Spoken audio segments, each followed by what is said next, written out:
샬롬, 한 주간도 평안하셨는지요? 오늘은 2025년 3월 23일 로마서 12장 4절부터 13절 말씀 가지고 말씀을 나누겠습니다. 제목은 참된 그리스도인입니다. 로마서까지는 어때까지 했던 방식 그대로 이렇게 공부를 하려고 합니다. 해석에는 3대 원리가 있는데 문맥을 고려해서 적합한 해석을 하는 방법과 두 번째 하나님 중심적인 해석, 세 번째 본문에 근거한 해석이 있다 그랬습니다.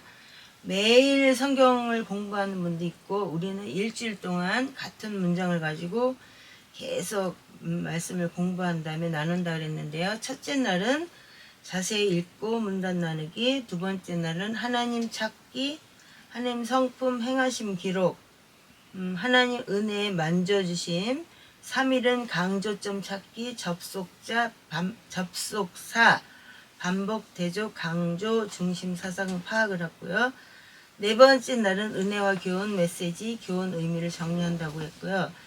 다섯째 날은 책망, 회개해야 할 일, 피해야 할 일, 여섯째 날은 바르게 함과 의로 교육함, 발견한 교훈대로 살기 위해 필요한 것과 계획 정리를 한다고 했습니다. 첫째 날은 자세히 읽고 문단을 나눴고요. 두 번째 날은 하나님 찾기, 성품 행하심 기록, 은혜에 만져주심입니다. 이거를 하기 전에 먼저 지난주 내용을 한번 복습하고 지나가겠습니다.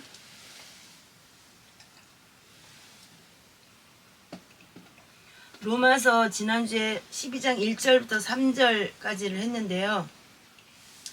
참된 그리스도인이란 무엇인가? 이거 우리 배웠습니다. 첫 번째, 자신의 몸을 하나님이 기뻐하시는 거룩한 산 제물로 드리는 사람이라고 했어요. 진정한 크리스찬은 마음과 생각뿐 아니라 자기 몸을 드리는 그런 사람으로 시간을 드리는 것, 그래서 예배에 참석하고 여러 가지 일로 또 봉사하는 일도 한다고 말씀을 드렸습니다. 두 번째, 믿음의 분량대로 지혜롭게 생각하는 영적 분별력을 가진 사람들이라고 그랬는데 이런 사람들을 지혜로운 사람들이라고 얘기를 했죠. 그래서 참된 그리스도인이란 분수를 넘지 않는 그런 사람.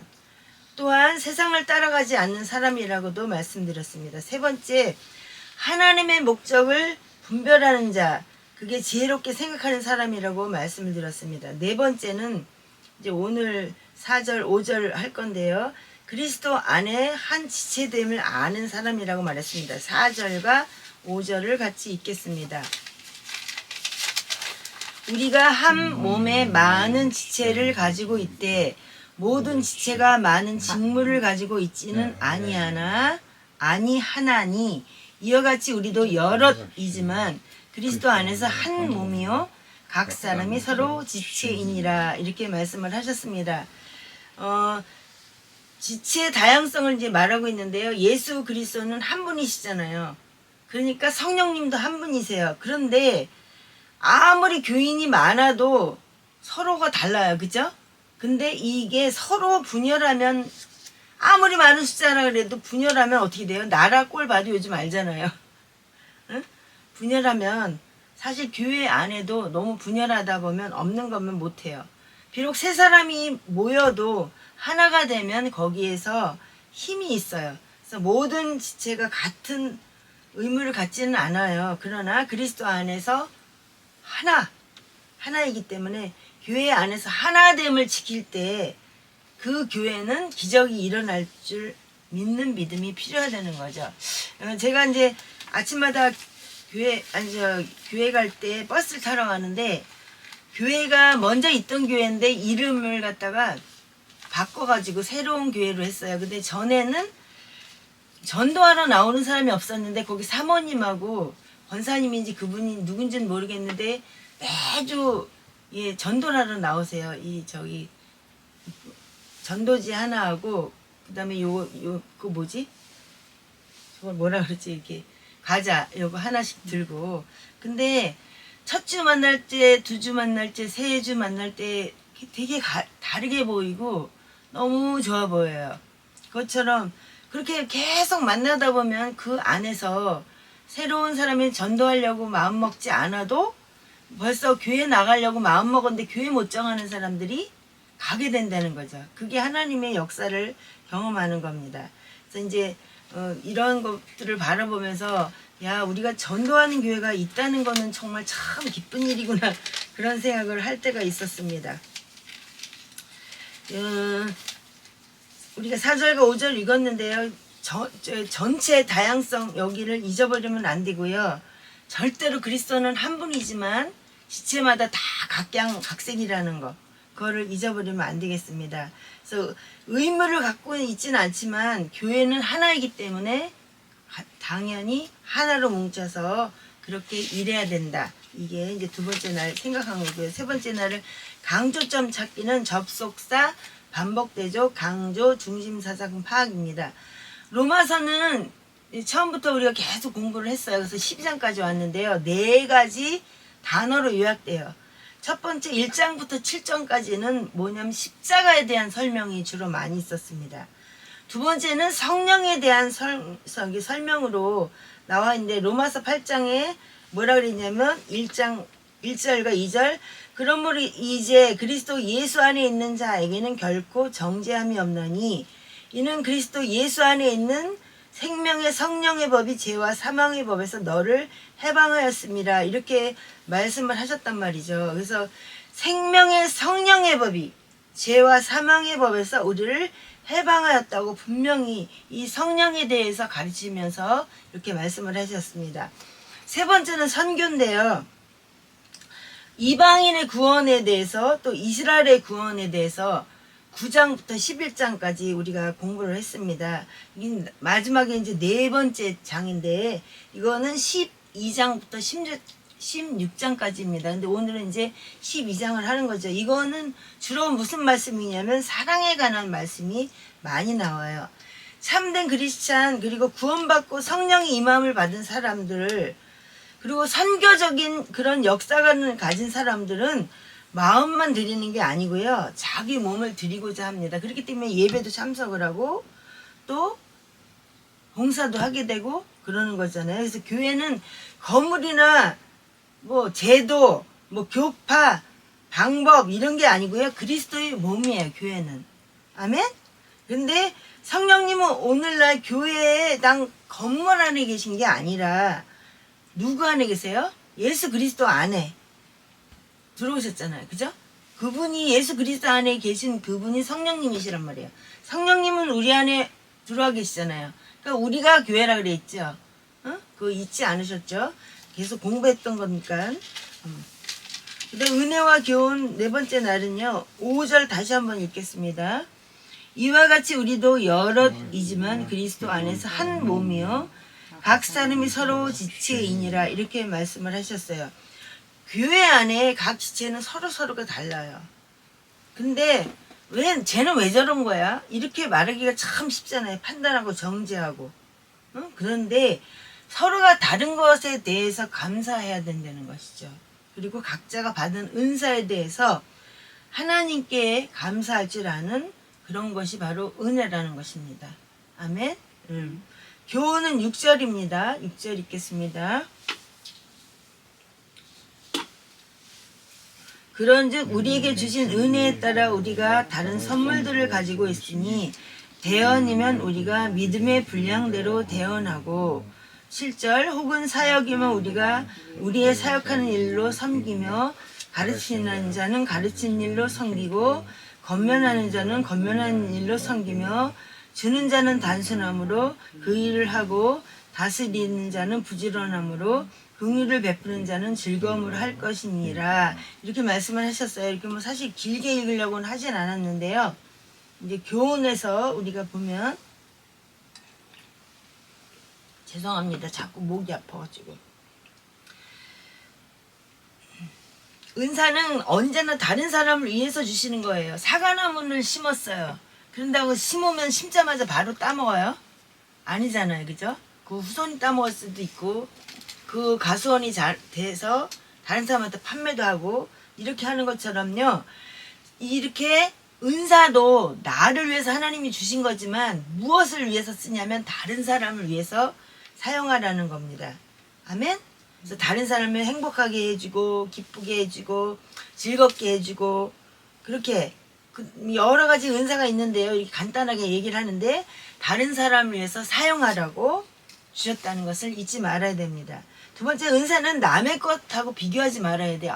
저 사람은 뭐 신유의 은사가 있나 봐. 저 사람이 기도만 하면 막 엄청 많이 잘나네. 와, 저 사람은 방언의 은사가 있나 봐. 방언은 막 랄랄라 샤샤샤샤 막 부러워 죽겠네. 뭐 어떤 사람은 예언의 은사가 있나 봐. 저 사람은 막 이렇게 얘기하지만 다른 사람하고 비교하지 말아야 된다는 거예요. 그 자연적인 은사, 달란트라고도 얘기를 하죠. 이거는 부모님으로부터 받아요. 그죠? 근데 영적인 은혜는, 은사는 예수 그리스도를 믿고 성령의 임함을 받을 때부터 생깁니다. 아멘? 네, 성령님의 은혜를 잊고 나면 저는 그런 경험을 많이 했는데요. 이제 저는 아무도 예수님을 믿지 않은 가정에서 예수님을 믿기 시작했는데 너무 교회 다니는 일로 어려운 일이 많아갖고 철야를 참 많이 했습니다. 그때 갑자기 혀가 막 돌아가면서 방언이 나오는 걸 경험했거든요. 믿지 않는 집에 갔으니까 뭐 설명하기가 안 해도 아실 것 같아요. 방언이 막 나와요. 그러더니 그 방언 하나님, 제가 방언은 뭐라고 하는데 도대체 이게 무슨 말인 줄 알아야지 될 거 아니에요. 이렇게 얘기를 했더니 방언 한 번 하고 통변, 무슨 한국말로 하고 방언 한 번 하고 한국말로 하고 이렇게 이제 내가 무슨 기도를 하는지 알게 됐어요. 그래서 이제 더 깊이 기도하다 보니까 뭐가 나오냐면 예언 같은 것이 나오는 거예요. 어떤 사람에게 딱 보면 그 사람하고 막 상담하다 보면 이게 답이 딱 나오는 거예요. 이렇게. 응? 그런데 이제 그런 은사에 대해서 너무 조심스러워서 지금은 함부로 말하지 않으려고 많이 해요. 왜냐하면 믿음이 좋을 때는 그게 예언의 말씀이 정확한데 믿음이 떨어질 때는 양심 역사를 하더라고요. 이게 정말 하나님 말씀인 줄 알고 전했는데 나중에 보면 아니야. 나한테도 하나님이 응답을 주셨다고 믿었어요. 근데 나중에 보니까 그게 아니었어. 그래서 진짜 더 성숙한 그리스도인 돼서 진짜 깊은 은혜를 받기 전에는 함부로 입 놀리지 말아야 되겠다. 그렇게 생각을 해서 이제 절제를 많이 하다 보니까 또 그 절제가 많아지면 어떻게 되냐면 은사가 줄어들어요. 그래서 지금은 방언도 많이 안 하고요. 왜냐하면 방언도 그 마귀가 주는 방언이 있습니다. 막 졸면서도 막 살랑살랑 거리다 보면은 이상한 은사가 막 이상한 말 하고 있어요. 그래서 방언도 함부로 하면 안 되겠구나. 그리고 또 방언을 너무 절제하다 보니까 방언의 은사도 줄어드는 거를 경험을 했어요. 그래서 하나님의 섭리가 뭔지는 잘 모르는데 지금은 한국말 많이 깊이 하다 보면 이제 진짜 방언이 나옵니다. 이제는 분별할 줄 아니까. 그때는 처음 예수님을 믿었는데 갑자기 은사를 한꺼번에 너무 많이 받다 보니까 믿음은 없는데 기차가 사람이 이렇게 운전을 하잖아요. 근데 운전하지 않은 상태로 기차가 막 지나가면 어떻게 될까요? 속도는 빠르지 좌충우돌 하다가 이게 막 탈선하고 그러잖아요. 그런 거 같이럼 믿음도 그런 것 같아요. 이렇게 깊은 기도하고 깊이 말씀을 알고 진짜 신앙이 들어간 다음에 하나님이 은사를 주셨으면 제가 이거는 옳고 이거는 그르고 이렇게 해서 딱 분별을 했을 텐데 예수님을 믿고 얼마 되지 않아 갖고 너무 힘이 들어갖고 맨날 울고불고 새벽 예배는 뭐 당연히 하는 거고 철야를 매일 하고 이랬더니 하나님이 한꺼번에 은사를 막 너무 많이 쏟아부어 주니까 감당이 안 되는 거야. 왜냐하면 내 속에 말씀이 없으니까. 그래서 제일 중요한 건 말씀이 기본이 돼야 은사도 바로 활용할 수 있지.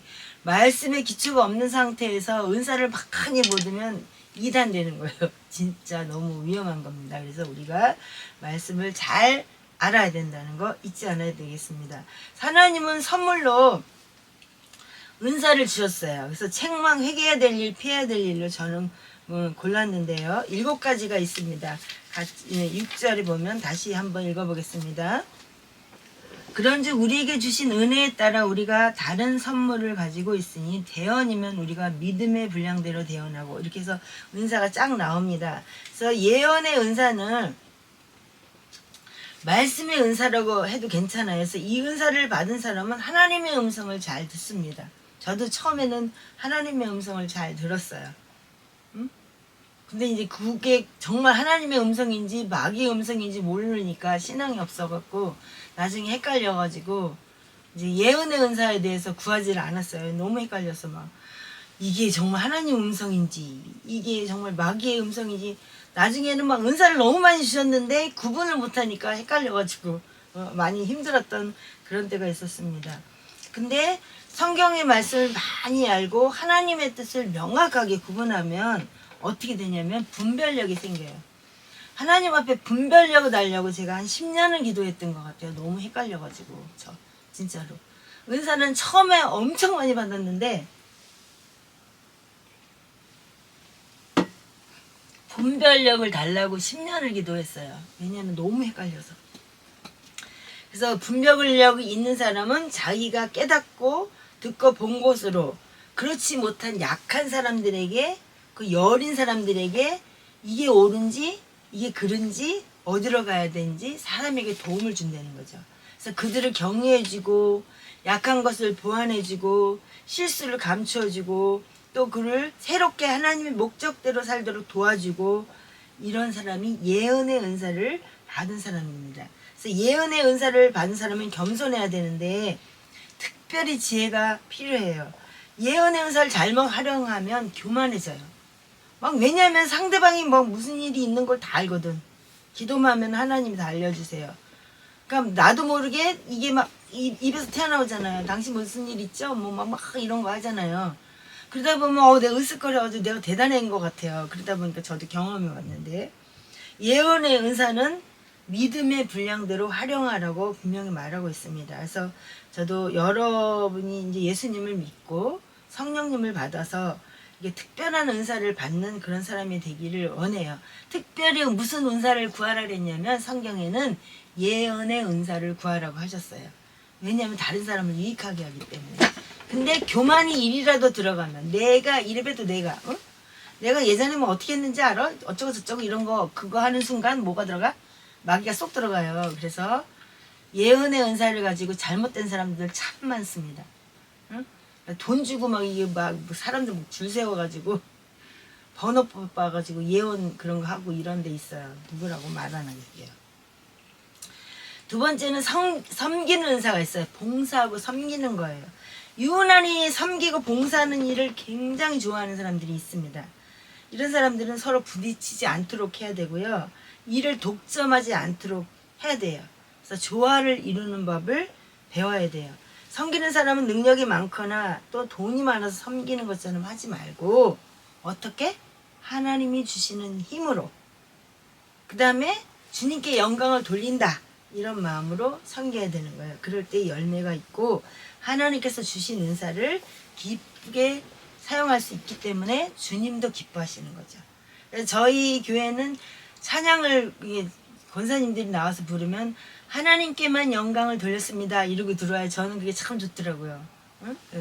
다른 교회 가면은 막 자기가 너무 노래를 잘하고 찬양을 막 부르는 것처럼 잘난 척 하는데 여기는 항상 하나님께만 영광을 돌렸습니다. 이러고 들어오니까 그게 저한테는 굉장히 새롭고 은혜가 됐습니다. 이제 교회 공동체를 해서 뭐든지 작은 일부터 한번 해봐야 돼요. 아시겠습니까? 가정에서도 작은 일을 해 뭐 설거지 하나를 도와준다든지 뭐 이거 하나 할 때 기쁨이 되는 것처럼 교회에서도 아주 작은 일부터 실천하고 봉사하는 게 필요한 거예요. 그래서 불쌍한 사람들이 교회에 그냥 왔다 갔다 하는 사람이 제일 불쌍한 사람이라고 그렇게 말씀을 해요. 교회 문턱만 밟고 다니는 사람.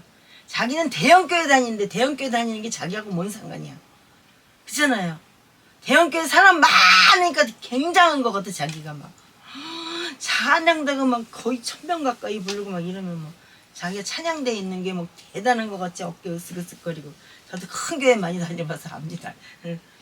그래서 주체 안내만 받지 말고 좀 직접 안내를 해보든지 쓰레기 하나를 치우는 거를 보면 같이 도와주고 이런 일을 하면 그 공동체만 복을 받는 게 아니라 봉사하는 사람에게도 복이 와요. 저는 처음에 첫 아기 임신했는데 하나님의 교회 갔을 때는 얼마나 좋은지 제가 배가 이만해가지고 청소를 열심히 해서 대마포 이렇게 마포 끌고 근데 그게 정말 은혜가 많이 됐어요. 그래서 하나님이 그렇게 한꺼번에 막 은사를 막 물 붓듯이 부어주신 게 아니었나. 저 처음 교회 가가지고 진짜 열심히 청소했거든요. 응. 그리고 이제 또한 교회마다 큰 교회들은 뭐 소련도 가고 멕시코도 가고 뭐 아프리카 뭐 필리핀 뭐 몽골 태국 뭐 이런 데 선교하러 많이 가잖아요. 근데 이제 여기는 이제 이 목사님이 말씀하신 건데 저는 이제 다른 목사님 하영조 목사님이 그 글을 많이 따갖고 왔다고 얘기를 했잖아요. 그건 솔직히 고백을 해야 되니까 이 말씀에 뭐가 있냐면 자기가 꼭 해보고 싶은 게 있대요. 근데 저도 그런 교회를 별로 못 봐서 이거는 정말 너무 좋아서 제가 갖고 왔습니다. 각 교회마다 자기가 사는 지역에 응? 한강 둔치거나 우리는 중량천 근처에 사는데 거기 돌아다니면서 교회에서 2명씩 짝 져갖고 쓰레기라도 한번 주워봤느냐 그걸 물어보시더라고요. 응? 그런데 그렇게 하면 전도하고 예수님 믿으세요 이렇게 안 해도 무슨 교회 탁 부르고 어? 예수님 믿으세요 이렇게 하고 둘이서 짝져가지고 여기 쓰레기 지우고 그다음에 중량천에 흘러가는 뭐 이런 거 줍고 막 길거리에 떨어져 있는 거 줍고 이렇게 청소를 계속 한다면 전도가 필요 없어요. 그렇잖아요. 그 모습 보고 와 저 교회 진짜 너무 괜찮다 이렇게 생각하고 교회로 온다는 거죠. 근데 이런 교회처럼 저는 봤거든요. 그 페이스북에 모 교회는 그렇게 하고 계시더라고. 근데 참 좋아 보였어요. 그 교회가. 그런 일을 해보면 좋겠다고 이 목사님도 말씀하셨는데 저도 그랬으면 참 좋겠다 이런 생각을 했어요. 우리 교회는 교인이 몇 명 안 되기 때문에.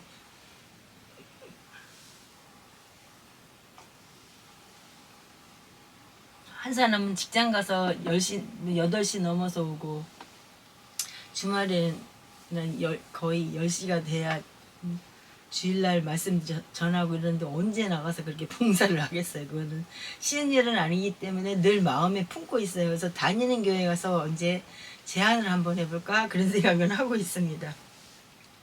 세 번째는 가르치는 은사가 있어요. 교회에서 이제 교편 잡고 있는 분들 이런 사람들 지식이 많잖아요. 그죠? 그런 사람들이 말씀을 잘 분석해서 가르치는 은사를 하나님께로부터 받은 사람들인데 이런 사람들이 기왕이면 대학 교수님은 대학생들에게 중고등학교 선생님들은 중고등학교 학생들에게 초등학교 선생님은 초등학교 학생들에게 성경을 가르칠 수 있기를 정말 축원합니다. 가르치는 은사가 있잖아요. 네, 저도 너무 부족하지만 하나님이 가르치는 은사를 주셨어요.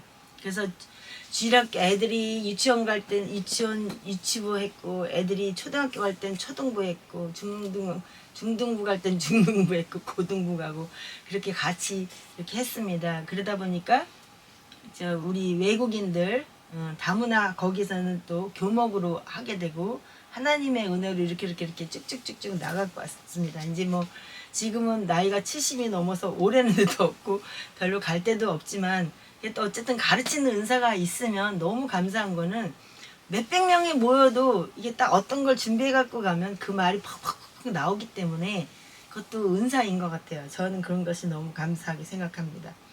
네 번째는 권면하는 은사가 있다 그래요. 8절 한번 읽어보겠습니까? 권면하는 자는 권면하는 일로 섬기며 주는 자는 단순함으로 그 일을 하고 다스리는 자는 부지런함으로 공유를 베푸는 자는 즐거움을 할 것이니라 이렇게 말씀을 하셨는데요. 권면하는 은사에 대해서 말하면 뭐냐면요. 용기를 북돋아 주는 은사예요. 이거. 응? 그래갖고 막 안 되는 일도 이 사람 그거 권면의 은사는 우리 김선영 선교사님이 있어요. 그래갖고 제가 막 이게 어떻게 해야 되지? 막 고민하고 이럴 때 이렇게 상담해주면 뭐라 그러냐면 이렇게 하는 게 좋겠어 이렇게 하면 그 말이 참 옳은 것 같아. 그래서 기도하다 보면 그 길로 하나님이 인도를 하세요. 그래서 권면하는 은사도 너무 좋은 것 같아요. 그래서 포기하라는 사람을 포기하지 않게 해주고 자살하려고 마음먹은 사람을 자살하지 않게 하는 은사. 그게 권면하는 은사가 있는 사람이라는 거예요. 그런 사람은 남의 얘기를 잘 들어줘요. 사실 남의 얘기를 들어보셨죠? 들어보셨어요? 남 얘기 들어보기가 참 쉽지 않죠. 그죠? 계속 막 몇 년 전에 똑같은 얘기를 계속 하시는 분 진짜 참 어려워요. 너무 부정적이라 얘기를 해주면 내 얘기도 듣지도 않고 계속 자기가 이런 일이 있고 이런 일이 있고 이런 일이 있고 듣는 것도 막 몇 시간씩 얘기하고 있으면 어떨 땐 너무너무 많이 어려울 때가 있습니다. 그런데 이 결론을 눈치채고 그걸 참느라고 고생할 것이 아니라 어쨌든 간에 말 잘라버리지 말고 끝까지 저기 이야기를 들어주래요. 겉면에 은사가 있는 사람이 이 일이 가능하다고 합니다. 저는 겉면에 은사가 있는 게 참 좋을 것 같아요. 그 다음 8번째를 보면은 8절 보겠습니다. 무엇보다도 너희끼리 뜨거운 사랑을 품으라. 사랑은 허다한 죄를 덮으리라. 이렇게 말씀하셨는데요. 여기 보면은 구제하는 은사가 있다는 거예요. 아낌없이 퍼주는 은사를 얘기죠. 그래서 퍼주어야 하나님이 채우십니다. 구제의 은사가 있게 되기를 축원합니다. 그래서 또 6번째로 다스리는 은사가 있는데 이건 리더십이라고 하는데요. 많은 사람들을 지휘하고 통제하는 은사입니다. 담임 목사도 은사라고 합니다. 조직을 지휘하는 은사가 없으면 굉장한 어려움이 생기는데요. 이런 은사를 가진 사람은 제일 중요한 게 뭐냐면 부지런해야 된다는 거죠. 마지막으로 긍휼의 은사가 있습니다. 불쌍히 여기는 사람이죠.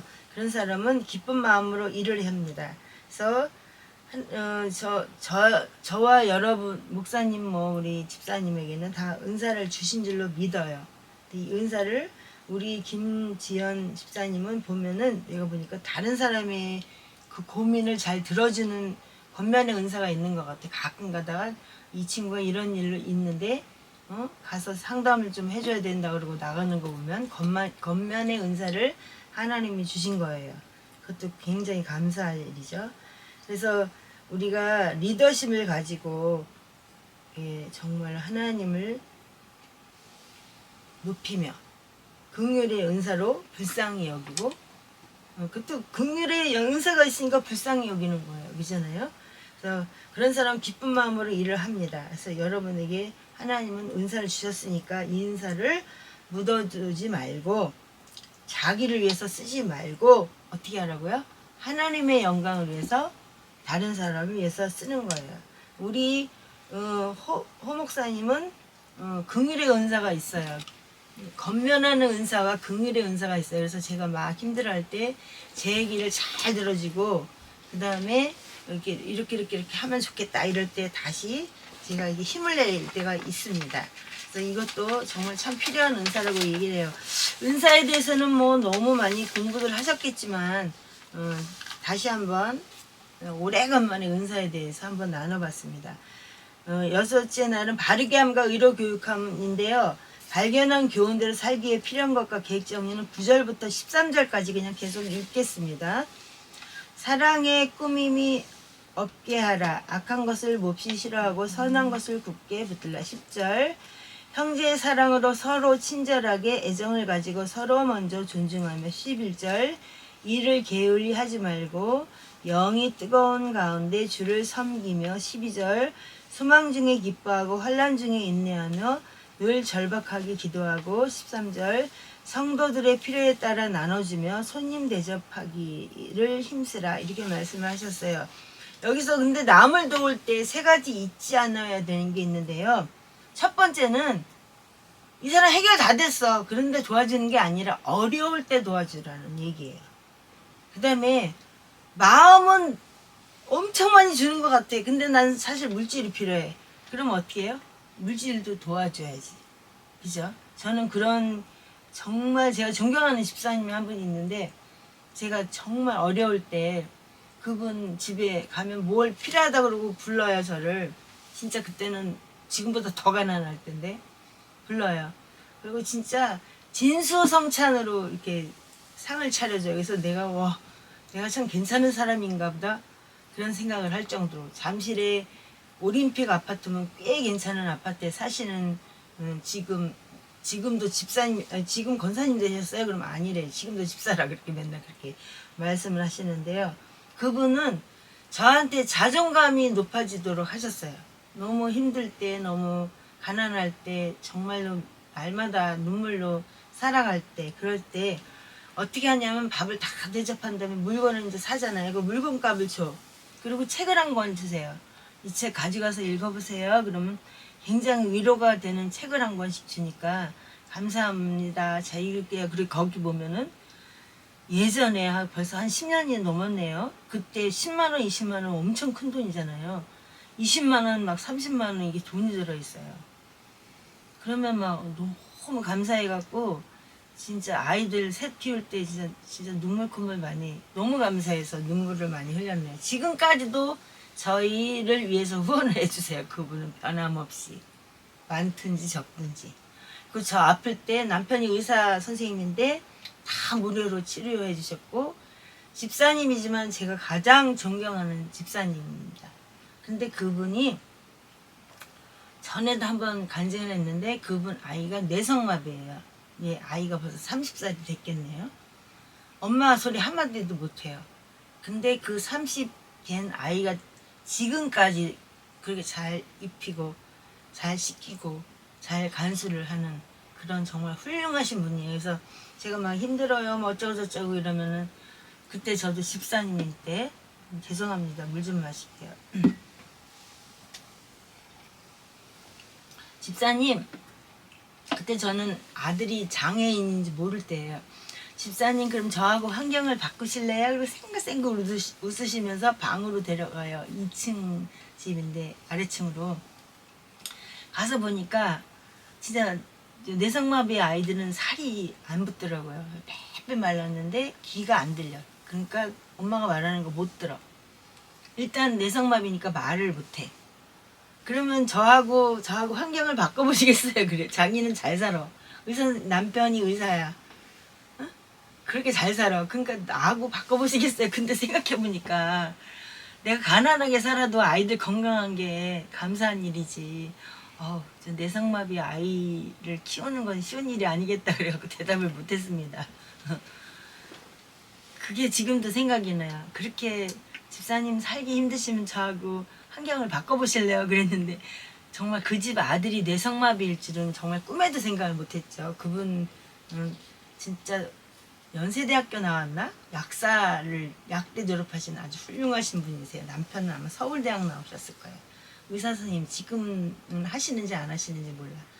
근데 이제 가난하고 힘든 사람은 다 무료로 해주세요. 그래서 저 그분한테 50견 치료도 받았고 정말 너무 많은 은혜와 사랑을 받았어요. 근데 그분의 태도가 뭐냐면 언제나 무릎 꿇고 대접하는 잘난 척 으쓱거리는 일도 없는 그런 섬김이었어요. 그래서 그분한테 섬김을 배워서 남에게 줄 때는 무릎을 꿇는 자세로 진짜 겸손하게 남에게 상처받지 안 주도록 상처 주지 않도록 그렇게 해야 된다는 거를 배웠습니다. 그래서 자존심을 건드리지 말아야 돼요. 가난한 사람은.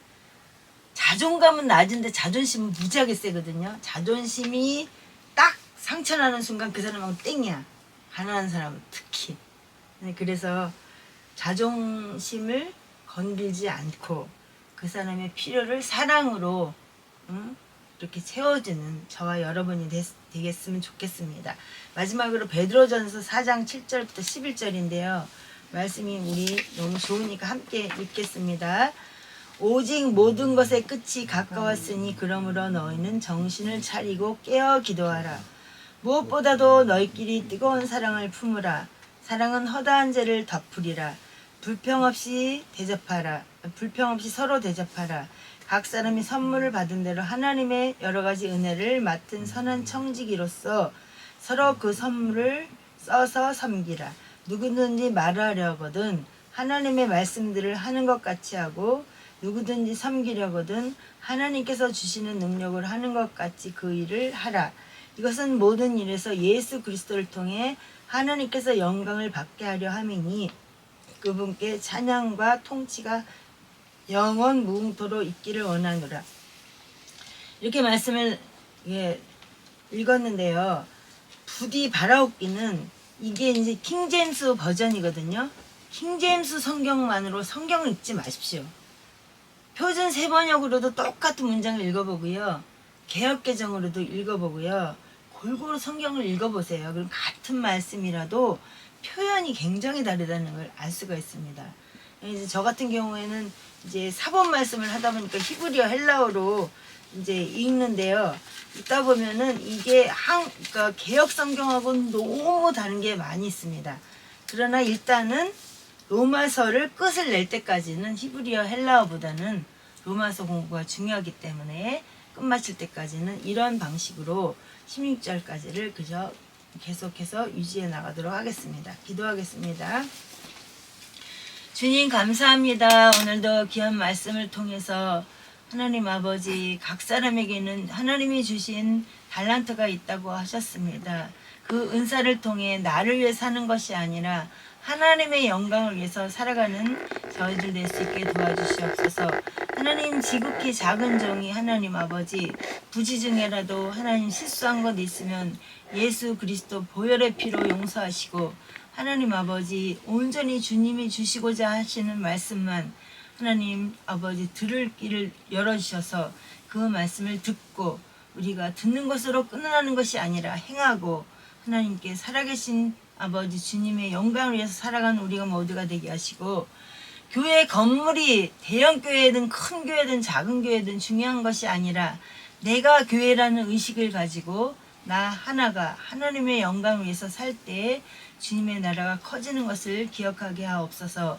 주님 앞에 모든 영광 돌리며 예수 그리스도 이름으로 기도합니다. 아멘.